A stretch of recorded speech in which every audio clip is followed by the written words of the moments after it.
Lebih dari 3 juta pasukan NATO mengepung Rusia. Bisakah NATO bertahan melawan Rusia? Konflik bersenjata tingkat tinggi di NATO vs Rusia yang akan melibatkan banyak pihak, kekuatan militer paling kuat di dunia sedang dihindari oleh kedua belah pihak. Tetapi NATO telah mengisyaratkan siap untuk meningkatkan kehadirannya di sepanjang perbatasan timur dan tenggara. Jika Presiden Putin memutuskan untuk melancarkan invasi baru ke Ukraina, pasukan dengan kesiapan tinggi dan penempatan NATO di seluruh Eropa dirancang untuk menanggapi keadaan darurat untuk mencegah keancaman. Beberapa banyak pasukan yang dimiliki NATO. Aliansi NATO yang terdiri dari 30 negara memiliki pasukan respon yang terdiri dari 40.000 tentara, pelaut, dan penerbang yang dapat dikerahkan dalam suatu krisis untuk mengambil bagian dalam perang operasi selama periode 12 bulan, di mana mereka adalah merespon pertama dalam keadaan darurat seperti ancaman militer atau bencana alam.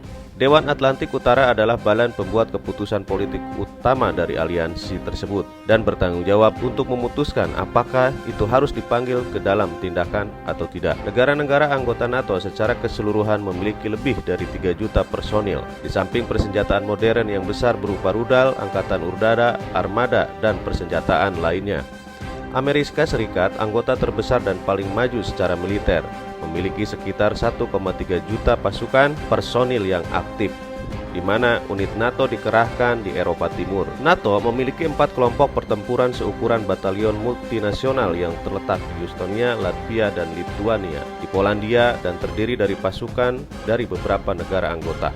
Beroperasi secara bergilir dan dipimpin oleh Inggris, Kanada, Jerman, dan atau Amerika Serikat. Bulan lalu, NATO mengatakan kelompok-kelompok itu adalah kekuatan yang siap tempur. Stoltenberg juga mengatakan pihaknya siap untuk memperkuat kehadiran itu lebih awal dengan mengirimkan pasukan dan kemampuan tambahan ke daerah tersebut. Pasukan NATO didukung oleh pasukan Amerika. Amerika juga memiliki pangkalan di Lithuania dan Rumania dan di beberapa di Polandia. Bulan lalu Presiden AS Joe Biden menyetujui pengerahan 3.000 tentara ke Polandia, Jerman, dan Rumania. Berikut ini adalah pasukan militer Rusia yang akan melawan pasukan NATO dan Amerika Serikat jika perang besar-besaran terjadi. Kekuatan militer Rusia siap disiagakan.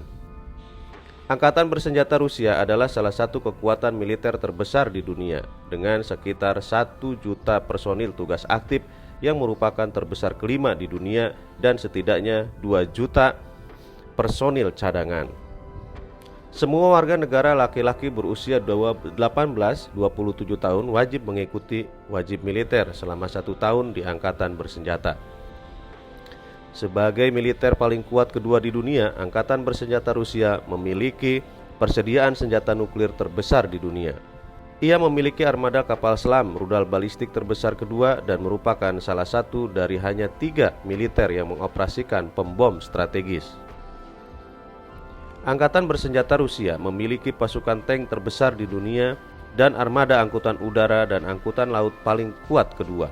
Rusia memiliki pengeluaran militer tertinggi keempat di dunia, menghabiskan 61,7 dolar miliar pada tahun 2020. Menurut Kementerian Pertahanan Rusia, pangsa persenjataan modern dalam pelayanan dengan tentara dan armada Rusia berjumlah 71,2% dengan kemampuan servis senjata sebesar 99% pada tahun 2021. Sekitar 70% industri pertahanan bekas Uni Soviet berlokasi di Federasi Rusia. Banyak perusahaan pertahanan telah diprivatisasi, beberapa telah mengembangkan kemitraan yang signifikan dengan perusahaan di negara lain. Langkah-langkah baru ini menuju modernisasi angkatan bersenjata telah dimungkinkan oleh kebangkitan ekonomi Rusia berdasarkan pendapatan minyak dan gas serta penguatan pasar domestiknya sendiri.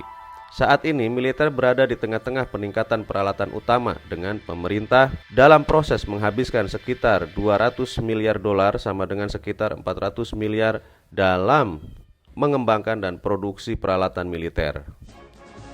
Pada titik ini Kementerian Pertahanan Rusia berencana untuk membeli antara lain hingga 205 ICBM dan 800 pesawat, 1.200 helikopter, 44 kapal selam, 36 fregat dan 28 korvet, 18 kapal penjajah, 24 kapal perusak, 6 kapal induk dan 60 batalion pertahanan udara. Beberapa tipe yang akan ditingkatkan diantaranya adalah pangsa senjata modern dan canggih di beberapa cabang angkatan bersenjata Rusia. Saat ini berjumlah lebih dari 60%, Kementerian Pertahanan melaporkan. Angkatan bersenjata menerima lebih dari 30.000 unit senjata dan peralatan baru dan modern, termasuk lebih dari 50 kapal perang, 1.300 pesawat, lebih dari 1.800 drone dan 4.700 tank dan kendaraan. Tempur lapis baja dibandingkan dengan 2 kapal perang, 150 pesawat, 217 tank yang diterima. Tentara Rusia juga menerima 150 sampai 250 pesawat per tahun dan lebih dari 300 UAV jarak pendek. 12 resmi rudal telah dipersenjatai kembali dengan ICBM Yars dan 10 brigade rudal. Sistem rudal balistik taktis Iskandar, 13 resimen penerbangan dengan pesawat tempur MiG-31BM dan Su-35S, Su-35SM dan Su-34, 3 brigade penerbangan militer dan 6 helikopter. Resimen dengan helikopter tempur Mi-28N dan Ka-52, 20 resimen rudal permukaan ke udara atau yang disebut dengan SAM. Dengan sistem S-400 Triumph S-SAM, 23 baterai dengan sistem rudal anti pesawat Shape Propeller Pantsir S, dengan 17 resimen baterai dengan sistem rudal pertahanan pantai bergerak Ball and Motion MCDMS sejak 2012 dan per Maret 2019. Sejak 2012 dan per April 2021, Angkatan Darat telah menerima lebih dari 15.500 unit sistem senjata dan peralatan dan mempersenjatai kembali semua brigade rudal dengan sistem rudal balistik taktis Iskandar. Angkatan Dirgantara dan Penerbangan Angkatan Laut telah menerima lebih dari 1.500 pesawat dan helikopter, dan Angkatan Laut lebih dari 1.900 kapal dan perahu sejak 2012, dan per Desember 2020 jumlah rudal jelajah yang diluncurkan dari darat, laut, dan udara meningkat 37 kali lipat. Jumlah operator mereka juga meningkat 13 kali lipat. Senjata nuklir. Pada Januari 2017, Federasi Ilmuwan Amerika memperkirakan bahwa Rusia memiliki sekitar 1.765 hulu ledak strategis yang dikerahkan dan 2.700 hulu ledak strategis yang tidak dikerahkan.